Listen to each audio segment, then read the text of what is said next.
Olá, meninos!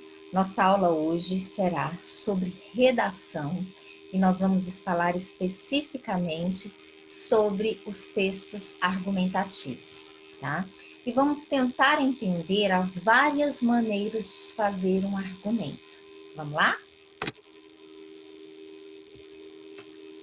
Objetivo da dissertação. Só para lembrar, o texto dissertativo é aquele que eu trago a minha opinião sobre um determinado assunto e escolho alguns argumentos para provar que a minha ideia está correta, é aceitável.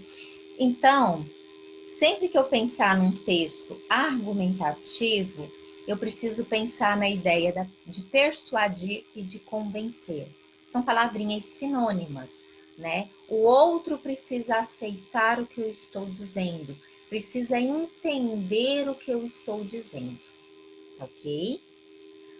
Para isso, a gente vai sempre pensar nas duas ideias, que é a tese, ou seja, a ideia que eu estou defendendo, a minha hipótese, né, que é diferente de tema, o tema é o assunto, tá? Por exemplo, a gente vai usar como tema leitura, em todos os exemplos que eu trouxe aqui, tá bom? E aí, cada exemplo vai ter uma tese, vai ter um argumento diferente, mas o tema é um só, leitura. Então, cuidado para não confundir. Tese é a ideia que eu defendo, é aquilo que eu vou afirmar o meu texto inteiro, beleza? Então, vamos lá. Antes da gente entrar nos tipos de argumentos, imagine essa situação, né? A escola irá organizar uma excursão pedagógica, ou seja, uma viagem à cidade de Goiás, mas os seus responsáveis, sejam eles quem for, tá? Não permitem que você vá. O que você poderia dizer para convencê-los do contrário? Ou seja, o que você falaria para o pai, para a mãe, para a tia, para o avô, para a avó, para o irmão mais velho, para que você pudesse viajar? Eu selecionei alguns dos possíveis argumentos, olha só. Todos os meus amigos vão, haverá um trabalho para a nota, vai ser divertido, vai ser a maior festa no ônibus, vamos conhecer um pouco da história do nosso estado, vamos estar acompanhados por 10 professores, no mercado vendem um bolo delicioso, vamos ver ao vivo coisas que só vemos nos livros, como a arte e a arquitetura. Então, tá vendo? 8 argumentos, poderiam ser vários outros além desses 8, tá? Mas eu preciso usar, e todos esses 8 vão convencer meu pai disso? Será? Então, olha só. Pois é, considerando que seus responsáveis se preocupam com a sua educação, ou seja, que sejam adultos, o natural seria que os seguintes argumentos, espera só um minutinho. O natural seria que os seguintes argumentos funcionassem melhor. Então, daqueles 8, a gente vai baixar para 4. Haverá um trabalho para nota, vamos conhecer um pouco da história do Estado, vamos estar acompanhados por 10 professores, vamos ver ao vivo as coisas que só vemos nos livros, como arte e arquitetura. Esses 4 argumentos, com pai, com mãe, com avô, funcionaria melhor. Porém, se você estiver tentando convencer não o seu responsável a deixar você ir, mas um amigo seu a ir com você, os argumentos mudariam, seriam os outros 4. Todos os amigos vão, vai ser divertido, vai ser a maior festa, vender um bolo delicioso no mercado. Então, dependendo de quem eu estou tentando convencer, o argumento é diferente, tá? Ó, dependendo do seu interlocutor, ficaria simples escolher quais argumentos funcionariam melhor. Só que na redação escolar, não, né? O interlocutor pode ser qualquer um, França, mas é você que corrige. Mas e se eu pagar um corretor? Não vai ser mais eu, vai ser uma pessoa totalmente desconhecida.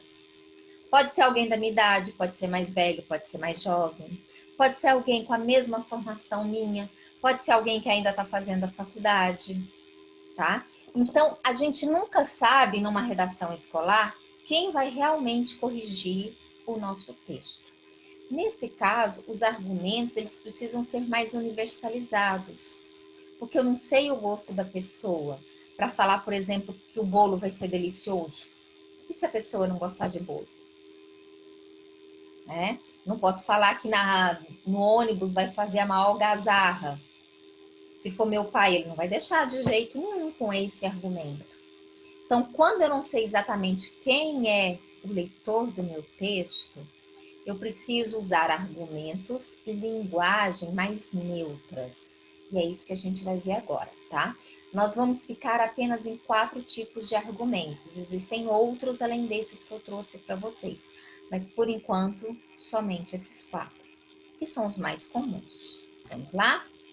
Então, primeiro argumento, argumentação por citação ou de autoridade. Ou seja, quando eu coloco no meu texto a opinião ou as palavras de outra pessoa. E o ideal é que essa outra pessoa seja bem entendida, seja algum tipo de autoridade no assunto, né? Um pesquisador, um doutor, aí vai variar, tá? Então tá aqui a tese, ó. O que eu vou afirmar aqui? Que a leitura é extremamente importante. Então, olha só, tá bem aqui nessas 2 primeiras linhas. A leitura permite ao homem se comunicar, aprender e até mesmo desenvolver, trabalhar suas dificuldades. Aí vem o argumento. Em reportagem recente, uma grande revista de circulação nacional atribuiu à leitura a importância de agente fundamental para a transformação social do nosso país. Através do conhecimento da língua, todos têm acesso à informação e são capazes de emitir uma opinião sobre os acontecimentos. Ter opinião é cidadania. E essa parte pode ser a grande transformação social do Brasil. Lembrando que esse trechinho aqui não fui eu que escrevi, tá? É uma redação que existe por aí na internet, tá bom? Então, tá vendo? Aqui, a afirmação da importância da leitura não está sendo feita por mim, que escreveu a redação, mas eu citei uma grande revista. Então, é mais fácil acreditar na opinião de uma revista do que de uma pessoa individualizada. Isso é argumentação por citação. Segundo tipo de argumento, argumentação por dados concretos ou por dados estatísticos, é quando eu utilizo pesquisas realizadas sobre o assunto. O tema continua sendo leitura. A ideia defendida agora é: o brasileiro não tem o hábito de ler. Se for eu que falar isso, muita gente vai falar assim, tem sim. Agora, olha só, em uma pesquisa recente sobre hábitos de leitura, os brasileiros ficaram em 27º em um ranking de 30 países, gastando 5,2 horas por semana com um livro. Os argentinos, vizinhos, ficaram em 18º. Tá vendo? Quando eu trago números estatísticos, não tem o que discutir. De 30 países, o Brasil ficou na rabeira, lá em 27, em 27º. Então, a gente lê muito mal, a gente não discute com esses números. Uma das melhores maneiras de provar o que eu estou dizendo é ter dados estatísticos sobre os assuntos, tá bom? Terceiro tipo de argumento, argumentação por exemplificação. É quando eu crio uma historinha para mostrar o que eu estou falando.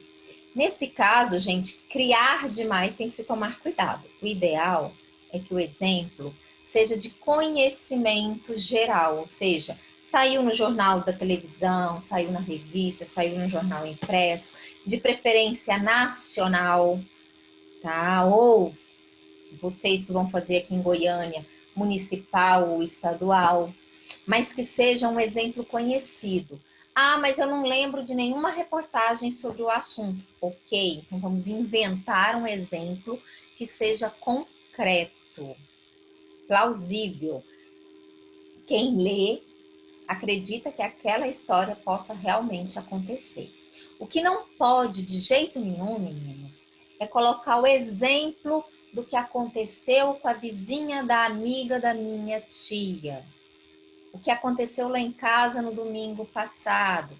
Isso não, porque fica muito íntimo, né? E intimidade demais no texto, ele perde credibilidade. Então, ou eu lembro de um exemplo que eu vi na mídia, pode ser inclusive tirado de filmes, de novela, não tem problema. Ou eu crio um exemplo plausível, genérico, que é o que está aqui no exemplo que eu trouxe para vocês, tá bom? Olha só. A tese defendida sobre a leitura aqui. O Brasil começa a dar mais importância à leitura. Sou eu que penso isso? Vamos ver, ó. Uma jovem entra no metrô, abre sua mochila, retira um livro e começa a ler. Tá vendo que é um exemplo forjado? Mas é um exemplo plausível, né? Quantos jovens lendo por aí em vários lugares diferentes a gente não vê? Então, realmente está se retomando o hábito da leitura no nosso país. Tá? Então, criou-se um exemplo qualquer para demonstrar isso. Essa é uma imagem cada vez mais frequente e que reflete uma lenta mudança de hábitos no Brasil. Então, a partir do exemplo inventado, eu vou tecendo as minhas afirmações. Último tipo de argumento, a argumentação por causa e consequência. É o mais difícil de ser feito e é o mais utilizado por todo mundo. Tá? Ó, a argumentação aqui passa por uma questão de lógica, ou seja, isso provoca aquilo, né? Causa e consequência. Vamos ao exemplo, a tese. O hábito da leitura traz benefícios incríveis. Né? Eu usei até o adjetivo aqui, lembrando que eu não criei nenhum desses exemplos, eles já existem, tá? Eu usei aqui os argumentos incríveis, né, que dá um certo exagero. Então, como deixar o texto mais plausível em cima desse exagero que já foi usado anteriormente? Trazendo, demonstrando que uma coisa provoca a outra. Olha bem. Os benefícios da leitura são cientificamente comprovados. Pesquisas indicam que crianças que têm o hábito da leitura, incentivado durante toda a vida escolar, desenvolvem seu senso crítico e mantêm seu rendimento escolar em um nível alto. O analfabetismo, um dos grandes obstáculos da educação no Brasil, está sendo combatido com a educação de jovens e adultos. Mas a tecnologia está afastando nossas crianças dos livros. Então, a gente tem várias causas e várias consequências aqui. A argumentação está aqui no trechinho sublinhado e olha só, né? O incentivo à leitura durante a vida escolar é a causa. Qual é a consequência? O aumento do senso crítico e o aumento do rendimento escolar. Tá bom? Então, se eu quero comprovar o que eu estou falando, eu posso citar alguém, ou alguma empresa, alguma entidade. Eu posso trazer exemplos que circulem por aí, ou criar um exemplo plausível, tá? Eu posso usar dados estatísticos, aí eu não posso inventar, tá bom? O ideal é que eu cite, inclusive, de onde esse dado foi tirado. A própria coletânea de proposta da redação traz dados para isso, tá bom? E, por último, eu posso aplicar a ideia de causa e consequência, uma coisa provocando a outra. Vamos ver um exemplo? Vamos ler essa redação. Tá sem título porque desde que o Enem inventou que não precisa ter título, a maioria das pessoas se recusam a dar título para as redações. Faz falta? Não, mas lembrando que eu já falei em sala de aula para vocês uma vez, né? O título não faz falta, mas se eu colocar um título bem feito, eu ganho muita coisa na minha redação, ok? Chegando ao terceiro milênio, o homem ainda não conseguiu resolver os graves problemas que preocupam a todos, pois existem populações imersas em completa miséria, a paz é interrompida frequentemente por conflitos internacionais e, além do mais, o meio ambiente encontra-se ameaçado por sério desequilíbrio ecológico. Introdução está aí, apresentou a tese que vai ser defendida, que mesmo já estando no terceiro milênio, ou seja, nos anos 2000, o homem ainda não conseguiu resolver graves problemas. Como é que eu vou provar essa ideia de que a gente não resolveu problemas? Por quê? Porque ainda existe miséria, guerra, né? A paz é interrompida, e o meio ambiente ainda está ameaçado. Então, ele vai usar como argumentos para provar que a gente ainda tem sérios problemas esses três, né? O problema da miséria, da falta de paz e da ameaça ao meio ambiente. Então, ele já fez um parágrafo para a introdução.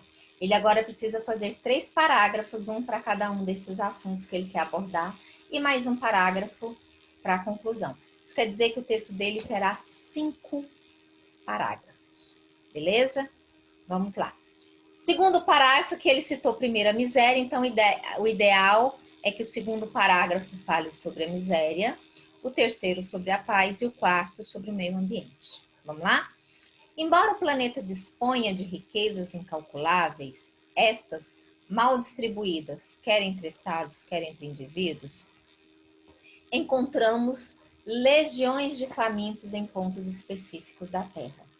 Nos países de terceiro mundo, sobretudo em certas regiões da África, vemos com tristeza a falência da solidariedade humana e da colaboração entre as nações.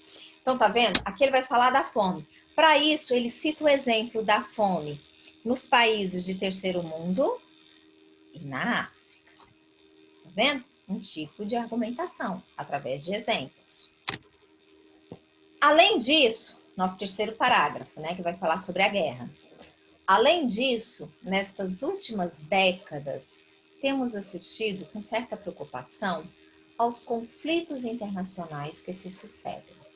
Muitos trazem na memória a triste lembrança das guerras do Vietnã e da Coreia, que aconteceram lá em meados do século XX, tá bom? As quais provocaram um grande extermínio. Em nossos dias, testemunhamos conflitos na antiga Iugoslávia, em alguns membros da comunidade dos Estados independentes, sem falar da Guerra do Golfo, que tanta apreensão causou. Então, o que nós temos aí? Guerras mais recentes, já do final do século XX, início do século XXI, que acabaram gerando os conflitos no Oriente Médio, a questão do terrorismo e assim por diante. Tá vendo que aqui também nós temos a citação de exemplos? Tá? Então, o segundo argumento também vem através de exemplificação. Terceiro e último argumento. Outra preocupação constante é o desequilíbrio ecológico, provocado pela ambição desmedida de alguns que promovem desmatamentos desordenados e poluem as águas dos rios. Tais atitudes contribuem para que o meio ambiente, em virtude de tantas agressões, acabe por se transformar em local inabitável. Aqui agora a gente não tem mais exemplo, a gente tem causa e consequência. Olha só. Outra preocupação constante é o desequilíbrio ecológico provocado. Então, a ambição desmedida traz o desequilíbrio ecológico. Causa aqui embaixo, consequência no início. Se for consequência e causa, não tem problema, tá? Que promovem desmatamentos desordenados e poluem. Tá vendo que aqui vem desmembrar esse desequilíbrio ecológico? Então, ainda é consequência da ambição desmedida. Tais atitudes contribuem para que o meio ambiente, em virtude de tantas agressões, acabe por se transformar em local inabitável. Outra consequência da ambição desmedida, da destruição do meio ambiente, ou seja, ele vai virar um local inabitável. Tá vendo? E aqui, por fim, a nossa conclusão. Em virtude dos fatos mencionados, somos levados a acreditar que o homem está muito longe de solucionar os graves problemas que afligem diretamente uma grande parcela da humanidade e indiretamente a qualquer pessoa consciente e solidária. Tá vendo que até aqui, nesse primeiro ponto, ele retoma o que foi falado lá no início, na introdução, né? Então, o ideal é que a conclusão retome o que foi dito no texto, tá? E depois, se o tema for um problema, que é o caso aqui, que se apresente soluções. Aqui ele não faz isso. O texto, gente, ele não foi aprofundado. É um texto vago, a nota ficaria ali mediana, tá? Mas é um texto que está muito bem estruturado, por isso que eu escolhi esse e não os outros que eu usei nos exemplos anteriores, tá bom? Então, olha só, ele vem citar a possibilidade de melhoras, ó. É desejo de todos nós que algo seja feito no sentido de conter essas forças ameaçadoras, para podermos suportar as adversidades e construir um mundo que, por ser justo, ó, a questão da miséria, pacífico, a questão das guerras, será mais facilmente habitado pelas gerações vindouras, a questão do meio ambiente. Tá vendo que ele consegue amarrar muito bem tudo, mesmo deixando o texto de maneira vaga, sem se aprofundar em nenhum dos temas, até porque são temas muito amplos, né? Cada argumento usado por ele daria outras redações completamente diferentes, tá bom? Aqui eu peguei um esqueminha, né, da redação, introdução, tá? A tese, o homem ainda não conseguiu resolver os problemas, os 3 argumentos, fome, miséria e desequilíbrio ecológico. No segundo parágrafo, né, usou exemplificação, existem populações imersas na miséria. Segundo argumento, também por exemplificação, cita as guerras que interromperam a paz. E o terceiro argumento, causa e consequência, que o meio ambiente encontra-se ameaçado por desequilíbrio ecológico. Na conclusão, ele retoma o que ele disse na introdução, né? E faz uma possibilidade, uma proposta de solução. Vaga, mas tenta fazer, ok? Lembrem-se de que ter opinião sobre tudo não é desrespeito, é capacidade de raciocínio. A gente tem que parar e pensar e analisar tudo que aparece, tudo que está à nossa volta.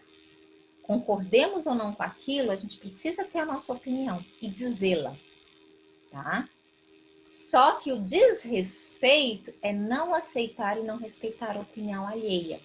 Não é porque eu penso X que eu não vou aceitar quem pensa Y, ok? Então, o respeito é a base de tudo. E é por causa do respeito que eu posso expressar a minha ideia, porque se ninguém respeitasse, ninguém também não aceitariam as minhas. Não é assim? Então, aprendam a expor sua opinião e a respeitar a opinião dos outros. Só assim nós teremos, né, uma sociedade de verdade. Tá ok, meninos? Bom final de semana, até a próxima. Tchau!